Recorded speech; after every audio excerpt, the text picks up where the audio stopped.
Abra aí Atos 2,42, diz assim: e perseveravam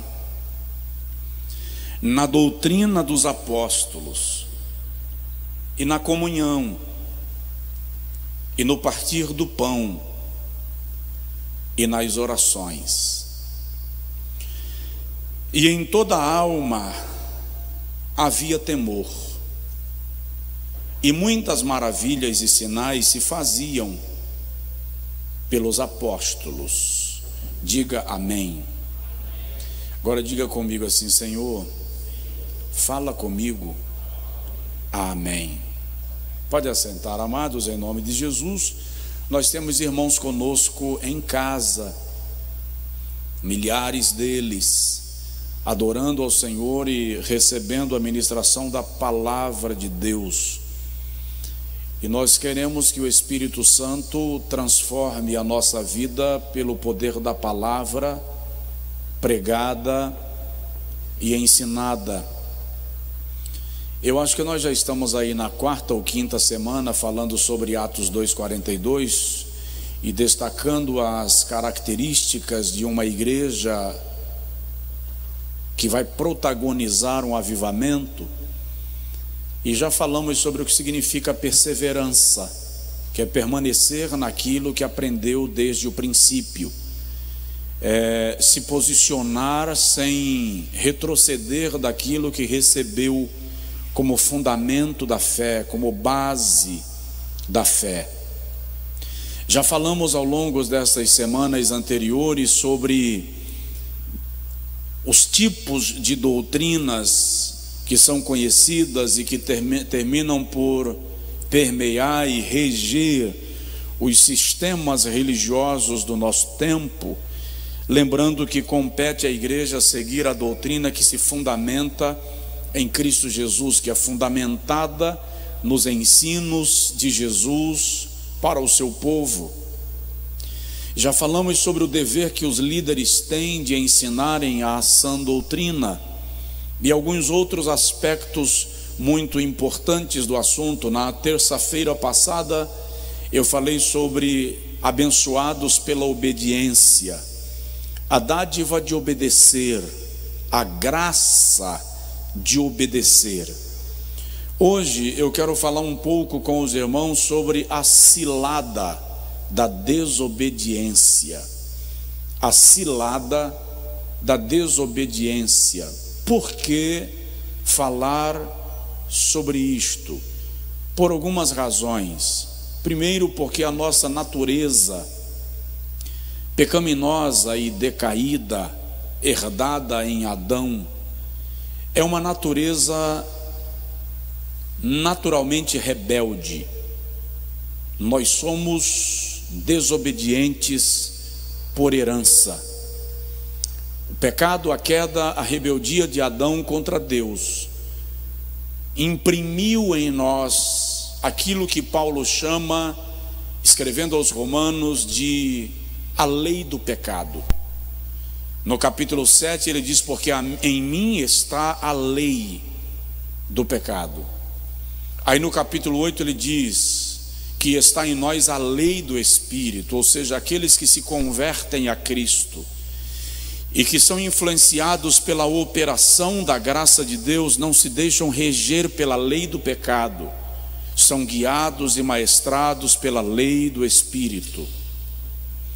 Uma outra razão para falar sobre a cilada da desobediência é que é muito importante lembrar que muitas vezes nós nos rebelamos pelo simples fato de querermos demonstrar poder, força, controle. Ninguém rege minha vida, ninguém determina o que eu faço e o que eu não faço. E em nome deste poder, em nome desta autonomia, nós queremos quebrar regras, queremos caminhar à margem. Mas todas as vezes que caminhamos à margem, estamos quebrando linhas de sinalização que foram estabelecidas por nós ou para nós como parâmetro como guia. Por outro lado, eu estava pensando um pouco nesta tarde e lembrando que o cristianismo é tão extraordinário que ele dá ao indivíduo a liberdade até de desobedecer. O indivíduo tem a liberdade de desobedecer. No islamismo, se o indivíduo quebrar o código, ele vai ser punido, e às vezes publicamente. Nos outros sistemas religiosos, da mesma sorte. No cristianismo é muito incrível que Deus quer que você obedeça, mas Ele não quer que você obedeça por força, Ele quer que você obedeça por liberdade. Parece meio paradoxal, mas Deus não quer forçar a nossa obediência. Ele quer que a nossa obediência seja uma oferta. Deus quer que a nossa obediência seja uma entrega, porque nós não somos escravos, nós somos filhos. Então, o Senhor não quer que sejamos obedientes por medo do chicote. Ele quer que sejamos obedientes porque a sua natureza está sendo reproduzida em nós, gerada em nós. E é nisso que muita gente se engana, e muitas vezes a gente se engana, porque se eu desobedeço e Deus não me dá peteleco, se eu desobedeço e Deus não me quebra as pernas, se eu desobedeço e Deus não me mata, então Deus não está se importando. Não se engane, Ele está muito atento, como um pai que acompanha os seus filhos e que não vai ficar espancando os seus filhos para que eles se tornem obedientes, mas sempre haverá um momento que o pai chama o filho para conversar sobre os assuntos pendentes. É melhor obedecer, disse Samuel a Saul, do que sacrificar. E eu até escrevi uma frase agora de tarde do tipo: livres até para desobedecer. Livres até para desobedecer. Porque Deus não lida com escravos, Ele trata com filhos. Diga comigo: eu não sou escravo de Deus, eu sou filho. Agora você precisa entender que a quem mais é dado, mais é cobrado. O escravo, se ele se tornar muito desobediente, você expulsa ele de casa. O filho você não expulsa, mas coloca dentro do quarto para uma conversa mais aberta. Então, a primeira pergunta que eu faço agora à noite é: que tipo de filho somos? Como estamos lidando com o nosso privilégio de filhos?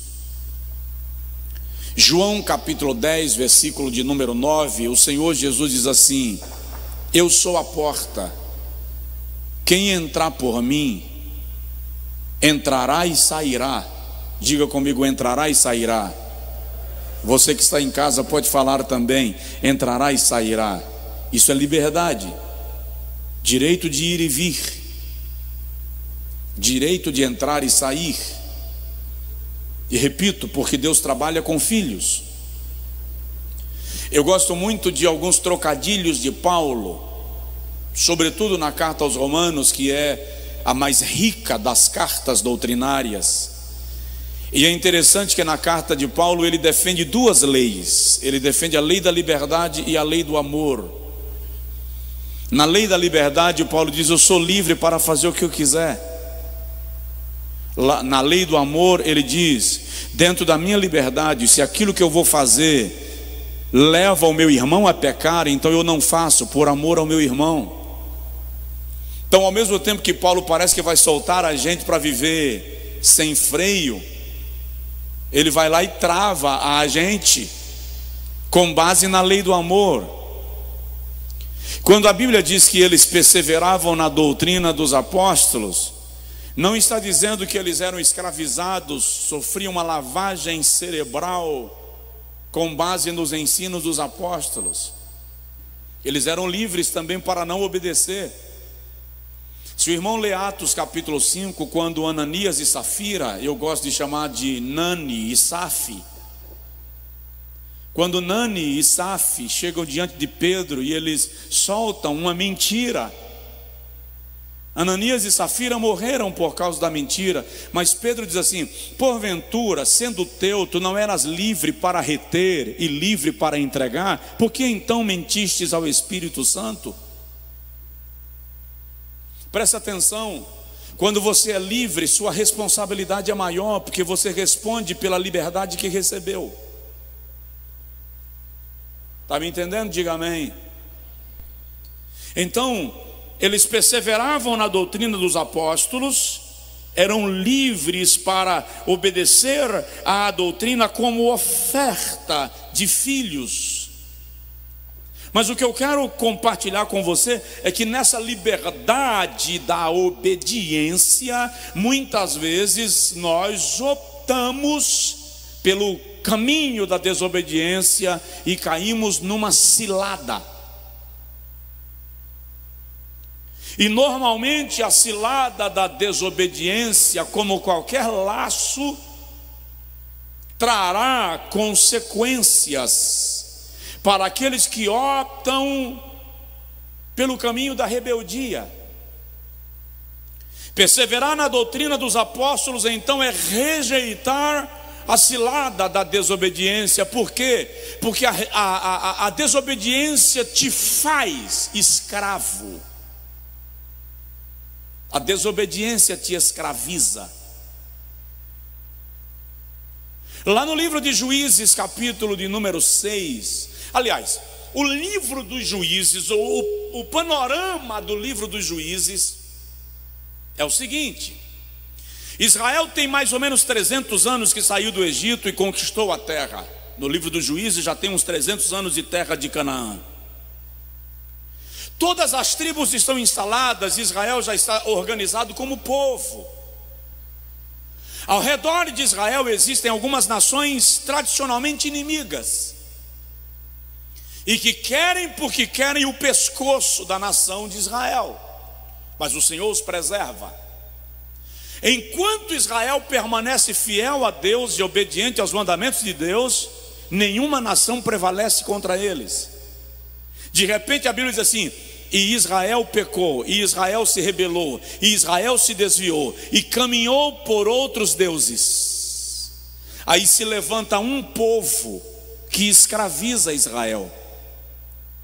O capítulo 6 de Juízes, por exemplo, quando os midianitas escravizam o povo de Israel, o texto é muito claro quando mostra no versículo de número 9 e 10: eles se esqueceram da palavra do Senhor, não ouviram os profetas que o Senhor lhes enviou, caminhou segundo o seu próprio coração.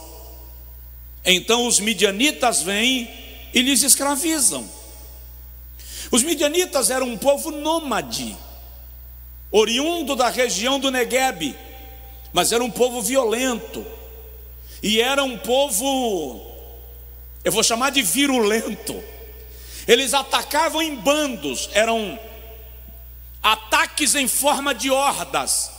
O primeiro bando atacava, quando as pessoas estavam ofegantes pelo ataque, o segundo bando atacava, e o terceiro, e o quarto, de modo que não dava tempo de as nações inimigas se refazerem. Eram ataques contínuos, inesperados, repetitivos, de frentes diferentes. De modo que no capítulo 6 de Juízes, versículo 3 e 4, por causa dos ataques dos midianitas, a Bíblia diz que havia fome na terra, e o povo de Israel se enfraqueceu muito, por causa da desobediência. No capítulo de número 7, quando Deus faz uma série de exigências a Gideão, do tipo: tem 32 mil, manda os covardes voltarem. Gideão manda agora o que restou tomar água. Quem tomar de uma forma vai para a guerra, quem tomar de outra não vai para a guerra. E o Senhor vai dando diretrizes a Gideão. Na verdade, Ali não era uma estratégia de batalha. O que Deus estava fazendo com Gideão era: eu preciso te trazer para a posição da obediência. Você vai me obedecer na linha de risco, porque eu só posso libertar vocês a partir do princípio da obediência. Tudo que o Senhor determina, Gideão faz com medo, mas faz. Com medo, pastor? Ele está com tanto medo que Deus diz assim: desce lá no arraial dos midianitas no meio da noite, enquanto eles dormem, que eu vou falar com você, para você ver que eu estou contigo. Aí Gideão diz: eu ir lá no arraial dos midianitas, eles estão dormindo, mas o senhor quer que eu vá lá? Aí o senhor diz: tá, já que você está com medo de ir sozinho, chama o teu conservo Puá, para que ele desça contigo. Era medo. Deus estava desafiando Gideão à obediência. Então, a desobediência, a cilada da desobediência te escraviza. A desobediência é como a teia da aranha quando fisga a mosca. Quanto mais ela se mexe, mais ela se enrosca. E o interessante é que uma teia de aranha é sensível, é pequena, é singela, é frágil, mas a mosca não consegue escapar, o mosquito não consegue escapar, porque a desobediência é aquele caminho que você diz: eu tenho o comando da situação e eu posso administrá-lo, e você vai perceber que cada passo que você dá na cilada da desobediência, mais preso você se torna dela. Por isso que eles optam por perseverar na doutrina dos apóstolos. Vamos lá. Segundo lugar, a cilada da desobediência nos torna rejeitados de Deus. Tem gente que pensa que Deus é um babaquara velho, lerdo. Você já ouviu essa palavra, babaquara? Isso é coisa de sertão. Tem gente que pensa que Deus é um lerdo, que a gente pode ludibriá-lo, enganá-lo, e ele fica sendo conduzido aí pelo nhenhenhen. Ele é Senhor, soberano, perfeito. Os cabelos brancos que representam Deus na visão de Daniel e na visão de João não é velhice, é eternidade, é infinitude. Deus não é decrépito, Ele está vendo tudo, não sofre chantagem emocional. Se você pensa que tem gente que Deus não rejeita, você está enganado. Brinca não, que a Bíblia diz que tem uns que Ele entrega às paixões infames. Sabe o que é entregar? Solta a trava de mão e diz para o cara: vai lá, vai. Salmo 73, Asaf diz que o Senhor deixa o ímpio prosperar para a sua própria destruição. Vai. Você não quer ir? Fica à vontade. Saul, primeiro livro de Samuel, o Senhor dá uma orientação a Saul. Saul cometeu 2 atos de rebeldia contra Deus. O primeiro, por causa da popularidade. O segundo, na tentativa de agradar a Deus com sacrifícios sem obediência. No primeiro, capítulo de número 13 de 1 Samuel, o profeta dá a Saul uma orientação divina e diz para ele: fica aqui, porque eu vou a Siló consultar ao Senhor. E Samuel foi a Siló. Siló era a casa de oração, Siló era o centro de peregrinação, Siló era a escola de ministérios, Siló era a escola de profetas, era a sede do ministério, vamos dizer assim. Saul ficou com os homens e Samuel foi, só que Samuel demorou. Quando Samuel demorou, a Bíblia diz que o povo começou a se dispersar. E Saul se preocupou quando ele viu que o povo estava se dispersando. Quando ele viu que o povo estava se dispersando, o que ele fez? Levantou um altar e ofereceu no altar um sacrifício. Só que o rei não poderia oferecer sacrifícios no altar. Isso era missão do sacerdote. Saul quebrou uma regra, e a Bíblia diz que quando ele terminou de oferecer sacrifício, Samuel chegou. E Samuel diz: que é isto que fizeste? O Senhor teria aprovado o teu reino. Sabe o que Samuel está dizendo? Você seria o que Davi vai se tornar. O Senhor teria aprovado o teu reino. Você seria o que Davi vai se tornar. Mas por que te precipitaste em oferecer sacrifício? 13:14. O Senhor rejeitou a ti, para que não reines sobre Israel. O Senhor te rejeitou. O Senhor não vai confirmar o teu reino. E detalhe, eu já vi muita gente dizendo que Saul foi a escolha do povo. Olha o dedo. Saul foi escolha de Deus. O que Deus não queria é que o sistema de governo de Israel fosse monárquico. Ele queria que fosse teocrático, Deus liderando através dos sacerdotes e dos profetas. Mas no dia que o povo disse: nós queremos um rei, o Senhor disse a Samuel: não entristeça teu coração, porque o povo não está rejeitando a ti, mas a mim. 1 Samuel capítulo 9. Vai chegar na tua casa um homem, procurando pelas jumentas do teu pai. Ele é da tribo de Benjamim. Quando este bater na tua porta, unge-o como rei, porque esse é o homem que eu escolhi para que reine. No mesmo dia, Saul bate na casa de Samuel, perguntando pelas jumentas. Foi ungido por ordem de Deus, mas por causa da cilada, da desobediência, o mesmo Deus que o elegeu o rejeitou.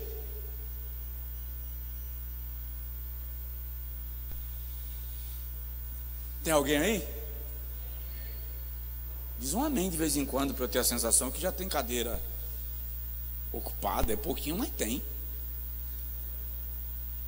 Então, veja que a desobediência ao ensino, à orientação divina, à ordem divina, é perigosa. Terceiro, a desobediência afasta de nós a presença de Deus. Irmãos, essa questão de presença de Deus é muito séria.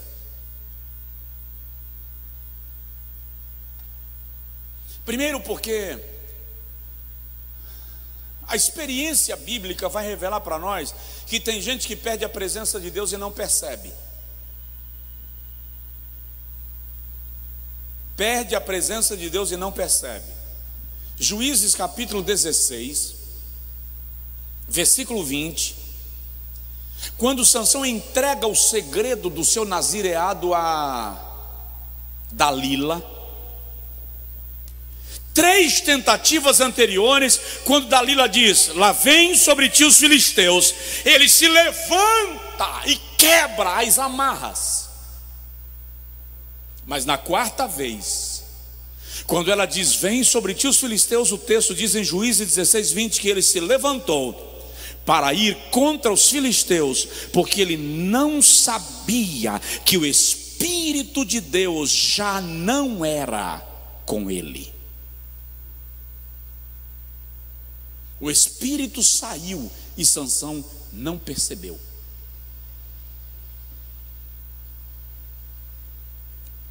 Quando a presença de Deus sai e o indivíduo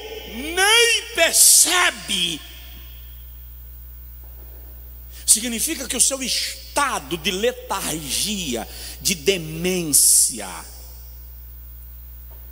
chegou num nível exacerbado. A consciência cauterizou. O que é cauterizar? Literalmente colocar o bolo no forno e esquecer lá. Torra. Passou do ponto, perdeu a sensibilidade, perdeu a percepção. Então a desobediência vai fazendo o indivíduo caminhar para distante de Deus, sem que ele perceba que está se afastando do ponto onde ele não poderia sair.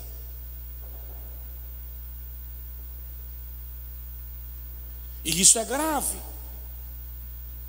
E é grave porque eu já preguei aqui nesse púlpito. Muitas vezes nós confundimos o poder com a presença.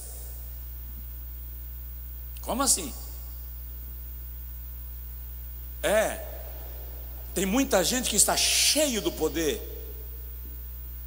mas não está cheio da presença.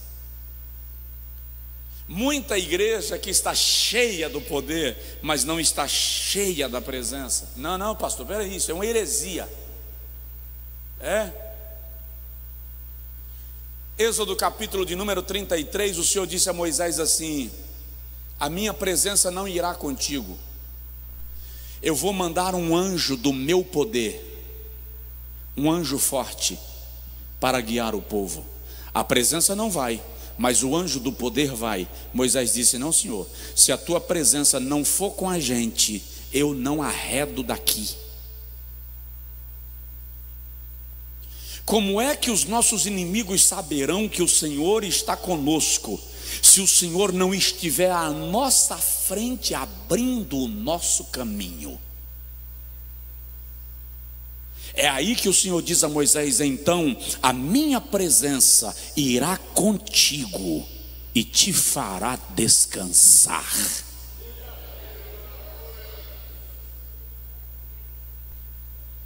Elias foge de Jezabel e entra numa caverna. 1 Reis 19. Quando ele está enclausurado numa caverna, ele quer Deus, ele precisa ouvir Deus. Deus tem que falar alguma coisa. E de repente vem um terremoto, e a terra está sendo sacudida. Há um movimento por causa do terremoto. E o texto diz assim: e o terremoto passou, mas Deus não estava no terremoto. Terremoto é poder, mas não é presença. Depois do terremoto, diz o texto, vem uma saraiva, chuva de granizo. Não sei o tamanho das pedras de granizo que caíram naquela chuva do deserto, mas Elias esperou Deus no granizo. Há um mover, não fica nada à frente do granizo. E o texto diz que quando a saraiva passou, está escrito, mas Deus não estava na saraiva. Terremoto é poder, saraiva é poder, mas não é presença.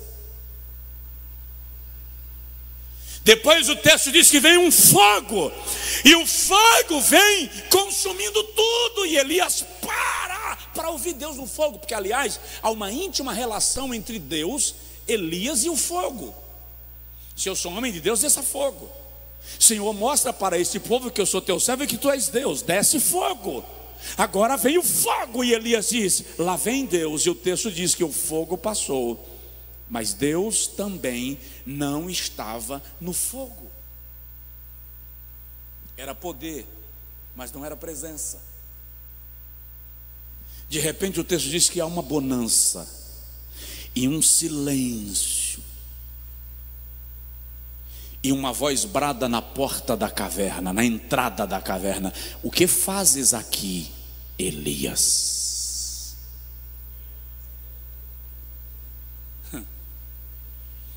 Então nós precisamos entender que a presença de Deus não pode ser perdida. percebê-lo, senti-lo, desfrutá-lo, comungarmos com Ele, é imprescindível para quem de fato quer caminhar com Deus. Então a desobediência nos afasta de Deus, a desobediência tira de nós a presença de Deus, a desobediência nos torna escravos das situações, a desobediência nos torna rejeitados de Deus. Fala seu nome para você, tipo assim: Josué, fala aí seu nome para você. Melhor obedecer, tá?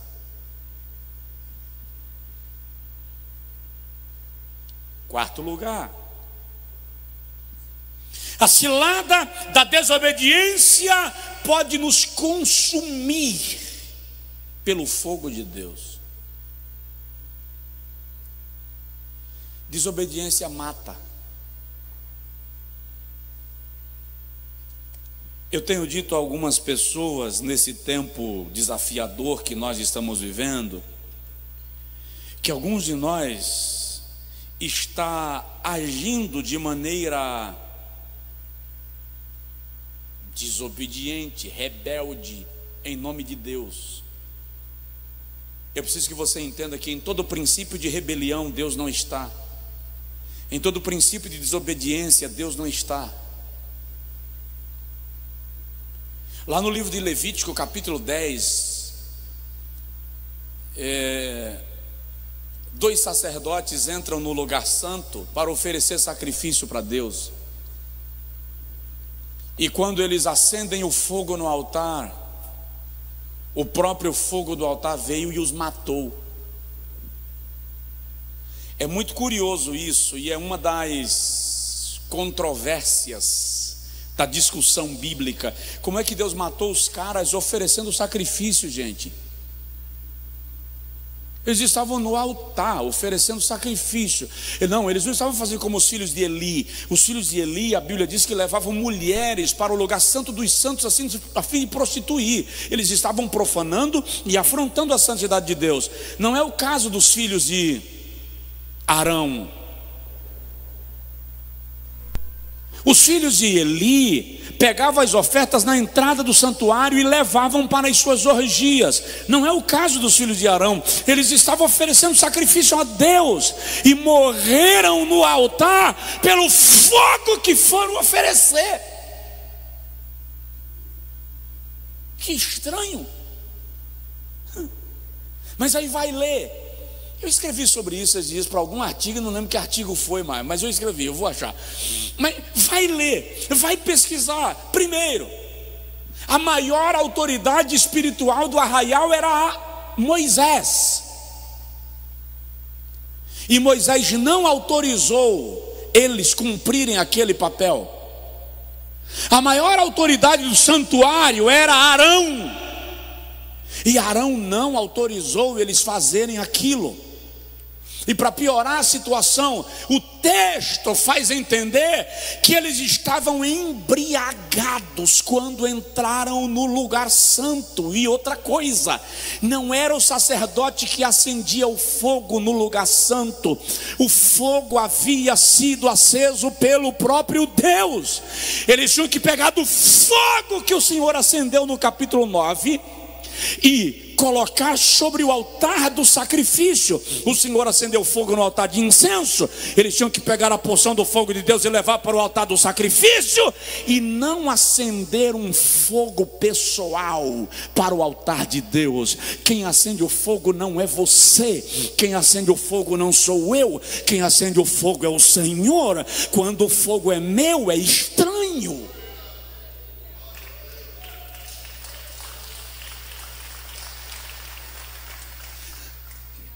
A ação pode ser boa, mas a motivação é equivocada. A ação pode ser a ideal, mas a intenção não agrada a Deus. E Deus nunca, segura isso, Deus nunca recebe algo meu e seu sem analisar a intenção.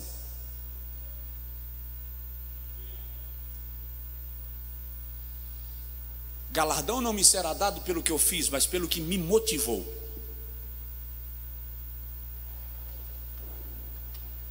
Por isso que vai ser provado no fogo. Então, a cilada pode me matar, a desobediência é uma cilada que pode me matar na presença de Deus. A desobediência é uma cilada que pode me destruir na presença de Deus.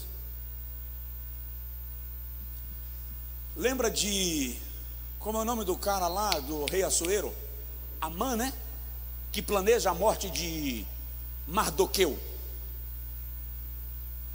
É muito interessante aquela história, porque todo mundo conhece o episódio. Amã montou a forca para matar Mardoqueu,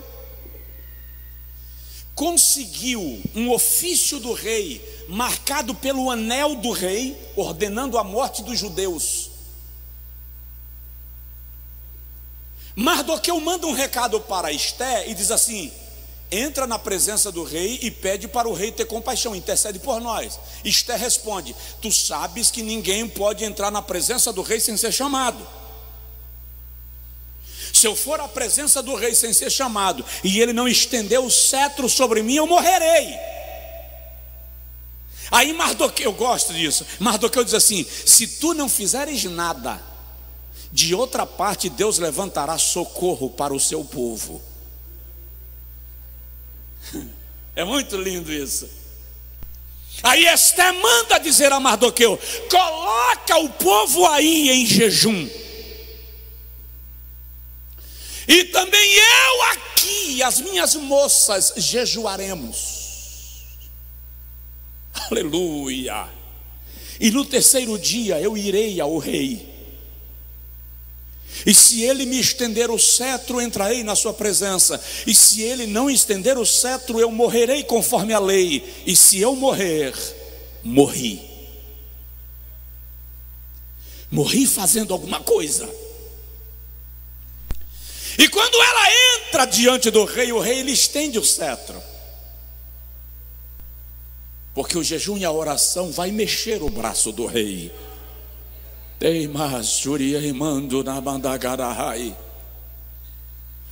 E quando ela entra diante do rei, olha só, o rei diz assim: pede-me o que tu quiseres, e eu te darei até metade do meu reino. Acabou, irmão, já murchou os pneus tudo, já. Aí Esté diz assim: eu quero que o rei venha ao meu palácio para um banquete, e eu quero que venha o rei e o primeiro-ministro Amã. E o rei vai para o banquete e leva Amã. No meio do banquete, quando o rei está comendo do banquete que a rainha ofereceu, ele de novo olha para ela e diz assim: pede-me o que tu quiseres, já te disse, e eu te darei a ti até metade do meu reino.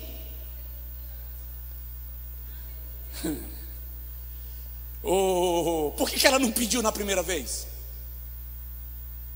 Porque na primeira vez ela estava no palácio dele e ela queria fazer o pedido no palácio dela, porque o lugar que você faz o pedido também conta.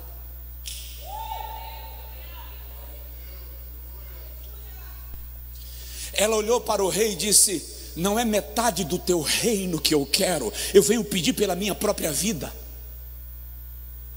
O rei olha e diz: como assim? Sua vida está ameaçada? Sim, há um homem no teu reino que ameaça me matar, e não só a mim, mas ao meu povo. O rei levanta, virado numa leoa parida, e quem é este que ousa ameaçar a rainha em seu próprio palácio? E o texto diz que o rei saiu da sala do jantar e foi para a varanda do palácio tomado de ira. Quando ele está lá com raiva, buscando Amã percebeu, está escrito, e Amã percebendo que a sua situação já estava na linha da morte, ele deita na cama da rainha, ele vai para a cama da rainha e deita e diz: pelo amor de Deus, poupa a minha vida. Só que o rei voltou exatamente na hora que Amã está debruçado na cama da rainha. E o rei diz assim: esse incircunciso infeliz ousa seduzir a minha rainha na minha frente, tira daqui, leve-o para a forca. Quando alguém pega a mãe e leva, o outro diz: majestade, tem uma forca lá na praça da capital que ele fez para matar Mardoqueu. O rei diz: aproveita e pendura lá, que é mais rápido. Tudo isso se dá na presença do rei. Tudo isso se dá diante do rei. Eu e você precisamos entender que quando nós quebramos a linha da obediência, vamos na linha da morte, seremos destruídos. Então presta atenção, em nome de Jesus Cristo. O lugar que você pede importa. Como você pede importa. A hora que você pede importa. E toda armadilha montada contra você será quebrada se você se colocar diante do rei.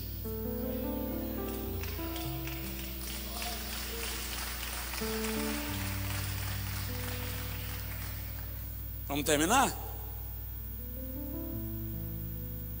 Terça a gente continua. Deixa eu falar mais um.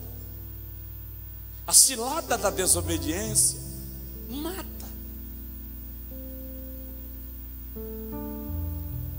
Eu já falei que a cilada da desobediência nos torna escravos.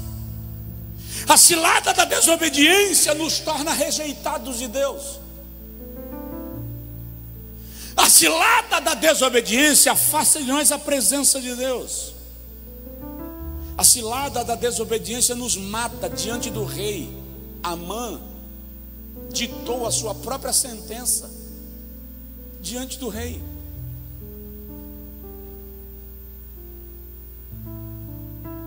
Quinto lugar, e se Jesus não voltar daqui para quinta, a gente continua nessa mesma linha de raciocínio. A cilada da desobediência nos tornará opositores do reino de Deus, opositores da expansão do reino. Atos dos Apóstolos, capítulo de número 13, versículo de número 10 ao versículo de número 12, revela para nós. No início do texto, Paulo é chamado para o ministério apostólico. O Espírito Santo chama Paulo. Antes de olhar o texto, olha para mim. Veja como é interessante esse episódio. Porque no capítulo de número 1 de Atos, tem uma vaga no grupo apostólico. Judas morreu. E de alguma maneira parece que Pedro tinha pressa de resolver o problema e preencher logo a vaga. De algum modo, parece que Pedro tinha pressa de preencher logo a vaga de Judas. Até porque uma leitura bem cuidadosa do livro dos Atos dos Apóstolos vai revelar para nós que eles não queriam que o evangelho saísse do âmbito do judaísmo. É para ficar aqui entre nós que nós somos os privilegiados de Deus, os mimosos, os coqueluches de Jeová. Então fica aqui. Então Pedro não quer perder tempo e ele resolve logo fazer uma reunião geral, convoca a liderança da igreja em Jerusalém. É lícito que alguém tome o lugar daquele que se precipitou no abismo. Lançaram sortes. Preste atenção, o modelo de escolher líderes e pessoas por lançamento de sortes era uma tradição judaica. Escolheram Matias, preencheu a vaga, ocupou a cadeira, mas não resolveu o problema da missão apostólica. Porque Matias tinha sido escolhido do colegiado, mas não tinha necessariamente sido o escolhido do Espírito Santo. Aí no capítulo 13 de Atos, a Bíblia diz assim, o Espírito Santo diz assim: separai-me a Barnabé e a Saulo para a obra que eu os tenho chamado. Agora Deus está escolhendo. Em Atos 1, o colegiado escolhe. Em Atos 13, o Espírito Santo escolhe. Matias não aparece no cenário da história da igreja em nenhum momento, mas aquele que o Espírito Santo escolheu se torna o apóstolo dos gentios e propaga o evangelho pela Europa, pela Ásia e ainda em territórios da África. O evangelho chegou até nós por causa desse camarada que o Espírito Santo escolheu, Paulo. Como assim, pastor? Ele queria ir pregar na região da Ásia. E a Bíblia diz no capítulo 13 de Atos que ele queria ir e o Espírito de Deus não lhe permitiu. Olha bem para mim, por favor. Como é que eu quero ir pregar o evangelho e o Espírito Santo não quer deixar? Isso entra na cabeça dos crentes poderosamente pentecostais? Não. Se está havendo impedimento à pregação do evangelho, isso é demônio. E não era demônio, era o Espírito Santo que não queria.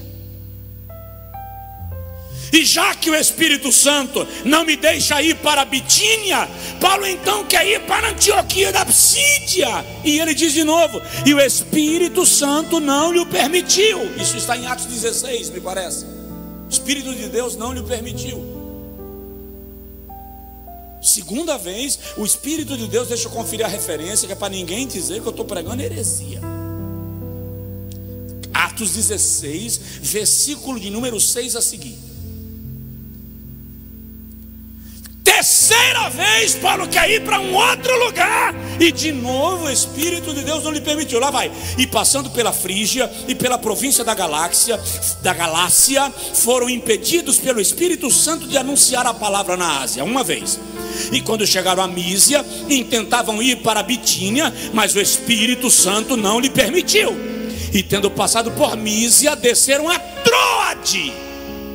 Lá Paulo tem uma visão, e na visão alguém aparece para ele e diz: passa a Macedônia e ajuda-nos.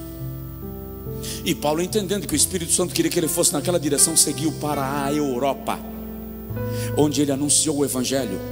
Da Europa o evangelho veio para a América, chegou até nós aqui na ponta do continente, porque 2000 anos atrás Deus já estava olhando para a feira de Santana e dizendo: eu quero que aquele povo que nem sabe que eu existo seja alcançado.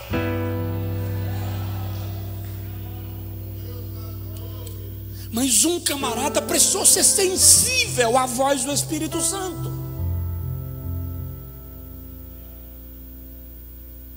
Só que no capítulo 13 de Atos, versículo de número 10 até o versículo de número 12, Elimas, o mágico, começa a se opor à expansão do evangelho. Ele se levanta contra Paulo. Ele quer bloquear a pregação do evangelho. Diz o texto no versículo 8: resistia-lhes Elimas, o encantador, assim o seu nome se interpretava, procurando apertar a fé, apartar da fé o procônsul. Todavia Paulo, cheio do Espírito Santo, fixando os olhos, disse para ele: ó filho do diabo, de todo engano e malignidade, inimigo da justiça, não cessas de perturbar os retos do caminho do Senhor. E Paulo lança sobre ele uma ordem espiritual. E o texto diz que Elimas, no mesmo instante, ficou cego.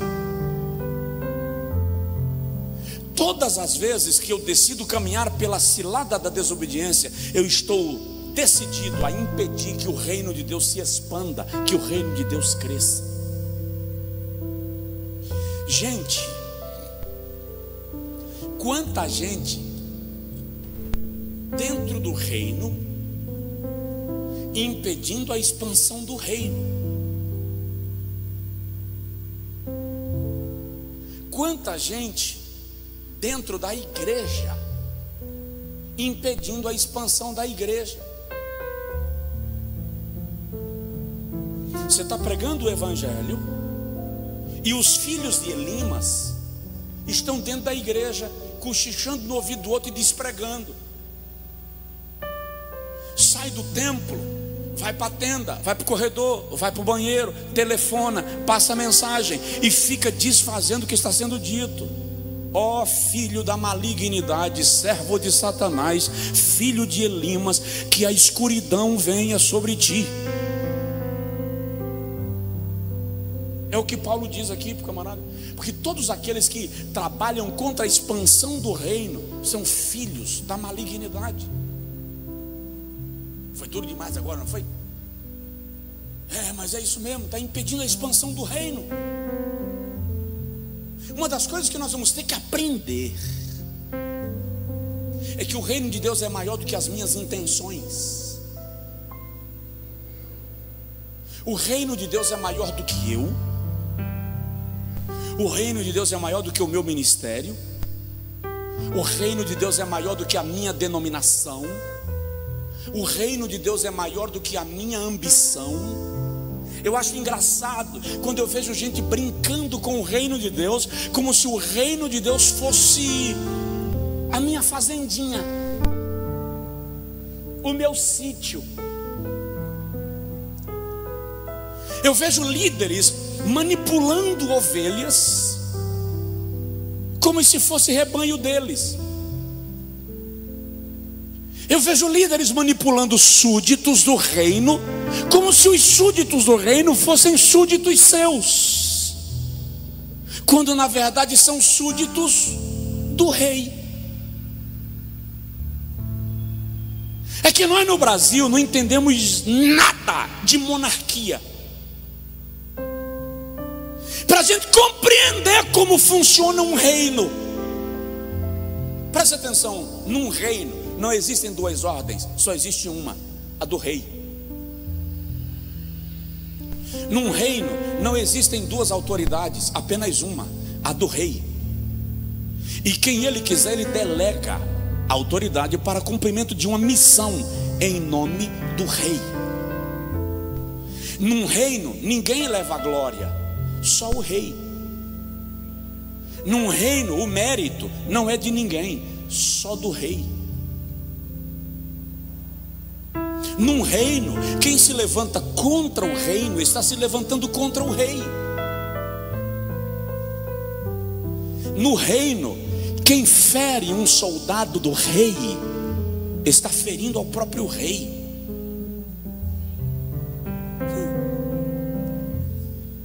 É por isso que Paulo amaldiçoa Elimas, porque ele está se levantando contra o reino. Igreja não é quintal de homens. Igreja não é comitê eleitoral. Igreja não é reduto de religiosos. Igreja é território do rei. E note que Amã morreu porque deitou na cama da rainha, se debruçou na cama da rainha. Ei, aqui está a princesa eleita, noiva do cordeiro. Ela vai se casar com ele, esposa de rei, é rainha. Ninguém pode deitar na cama da rainha sem ter que responder ao rei.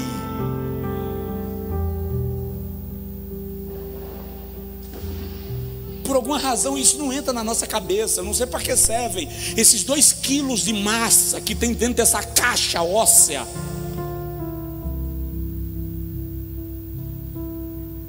É tanta inteligência nos púlpitos, tanta sabedoria, tanta capacidade de expor, de convencer, mas na hora de convencer a mim mesmo, parece que toda a capacidade falha. Eu consigo falar para uma multidão de milhares e não consigo falar para mim mesmo. Que isso aqui não é meu, que vocês não são meus, que vocês não são propriedades minhas, nem quem está aqui, nem quem está em casa.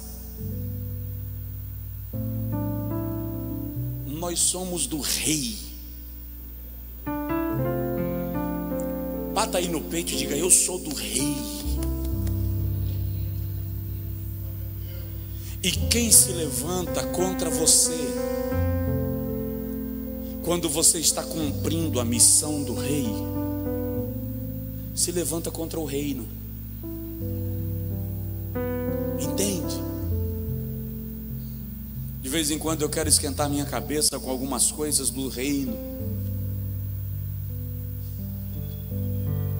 De vez em quando eu quero me estressar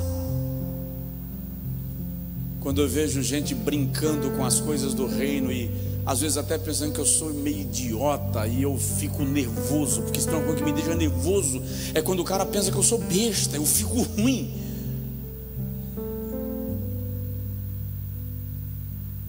Eu fico nervoso. Aí quando eu vou conversar com Deus, às vezes eu entro no carro chateado, eu saio resmungando. Estou falando só não. Estou conversando com Deus, estou dizendo para Ele o que está me chateando, que eu não estou gostando, que eu estou nervoso.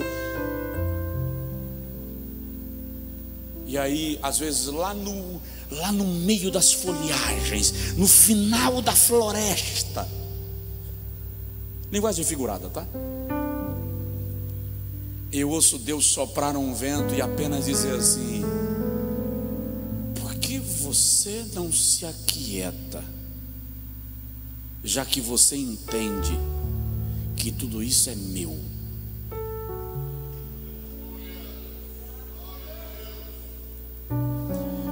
É como se Deus me dissesse assim: quando você quer resolver as coisas do meu reino como se elas fossem suas, você está se comportando exatamente igual àqueles que estão lidando com elas como se fossem deles.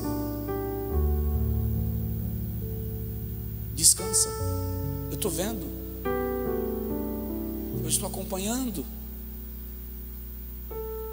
Uma igreja só será protagonista do avivamento quando ela entender isso. Isso aqui não é meu nem seu, é do Rei, e nós somos dele. Nós somos dele. Tem umas decisões, sabe, eu já estou terminando, que são muito fáceis de tomar, são muito práticas. É só você chegar lá e dizer assim: vai funcionar assim. Não quero, Deus abençoe, tchau.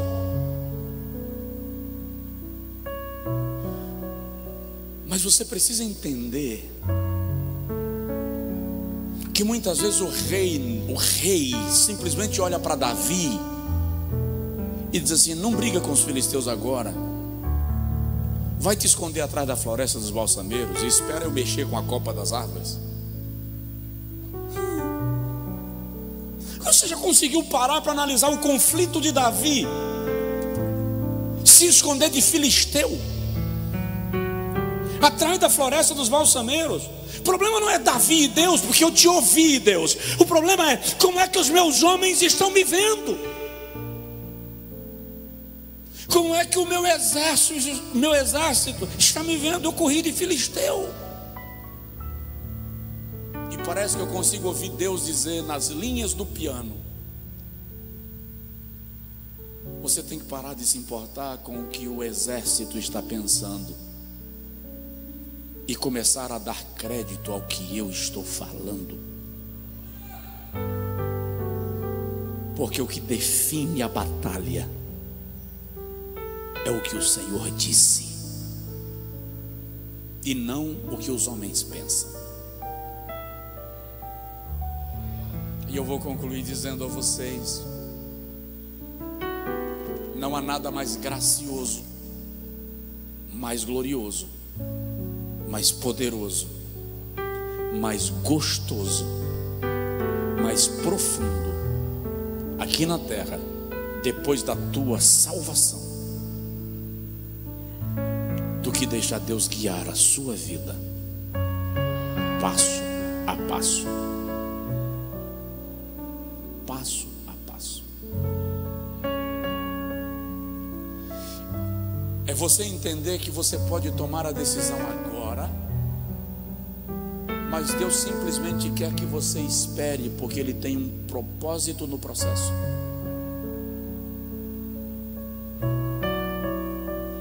É você entender que no processo Deus está te dando algumas aulas que ninguém te daria.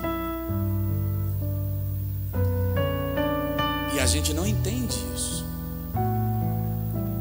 Mas não caia na cilada da desobediência.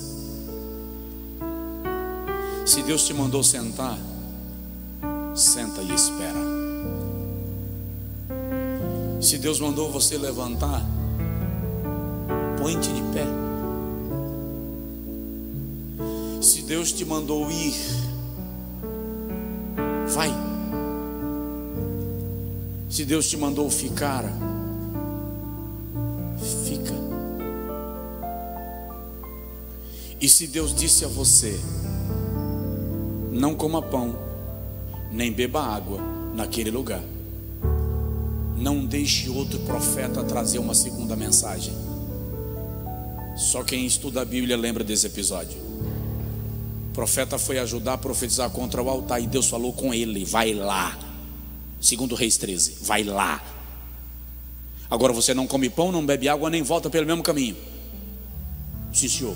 Foi lá, profetizou. Quando ele profetizou, o altar rachou. O rei apontou o dedo para ele e disse: prenda. O braço do rei ficou estendido. Ele teve que orar para o braço do rei voltar. Aí chega outro profeta e diz: Deus, o Deus que falou contigo para você não comer pão nesse lugar, nem beber água, nem voltar pelo meu caminho, apareceu a mim, o mesmo Deus, e disse para você parar na minha casa e comer.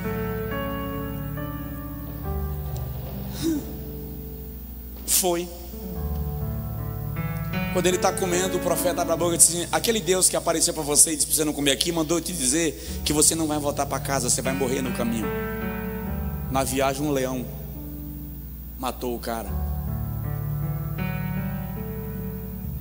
Se Deus falou com você, a primeira ordem: não admita que a segunda venha através de ninguém. Ele vai falar com você também. Fica de pé, por favor, quem puder. O vento do Espírito de Deus começa a soprar, e você vai ver, Ele vai colocar todas as coisas no lugar. O vento do Espírito de Deus começa a soprar nestes dias. E há um sopro do Espírito Santo que vai alcançar não apenas os ares deste ambiente de saúde que está contaminado. O vento do Espírito Santo vai soprar na igreja. O vento do Espírito Santo vai soprar nos governos. O vento do Espírito Santo vai soprar na economia. O vento do Espírito Santo vai soprar na produção. O vento do Espírito Santo vai soprar na indústria. O vento do Espírito vai soprar na família. Há um vento que começa a soprar nestes dias. Eu e você veremos esse vento soprando. E presta atenção: quando esse vento soprar, coisas que eram já não serão. Indivíduos que estavam já não estarão. Aqueles que não eram vistos serão manifestados.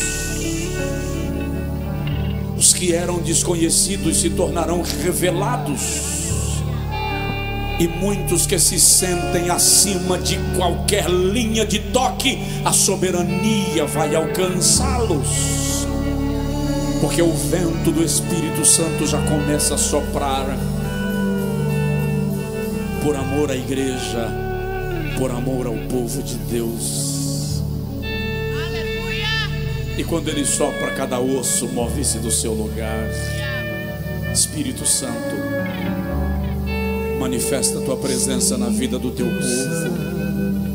Vocês vão ver.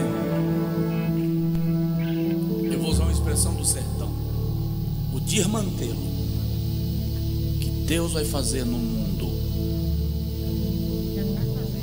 para manifestar o seu comando nas situações.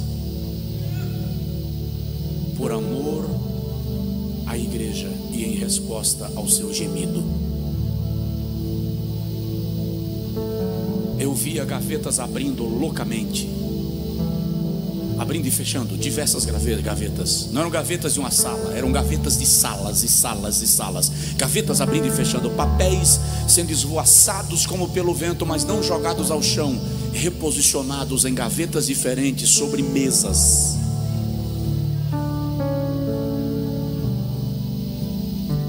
Eu via cadeiras sendo afastadas e colocadas de volta na mesa, muito rapidamente e em flashes. Eu vi Deus desmontando sistemas, revelando esquemas, desmantelando articulações.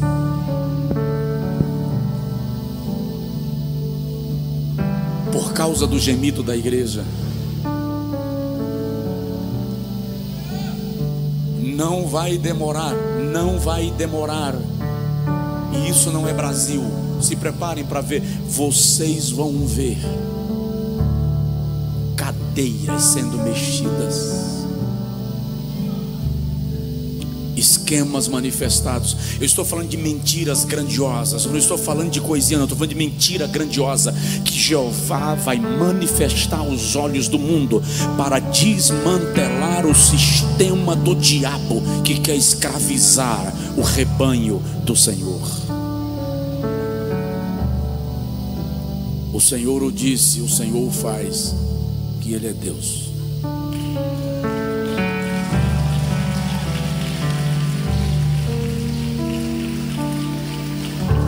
Senta um pouquinho, por favor.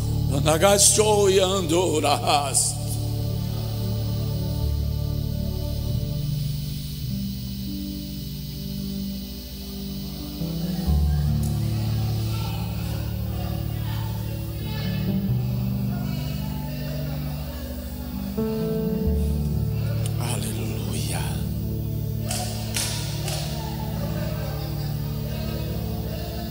Dei mais turian de que gasturiando na badagai.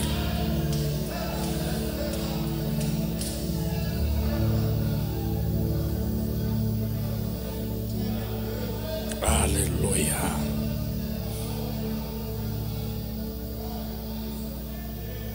Vai acontecer muita coisa grande, vai acontecer muita coisa grande. Alagaitos que me fastei anjura da guianamas.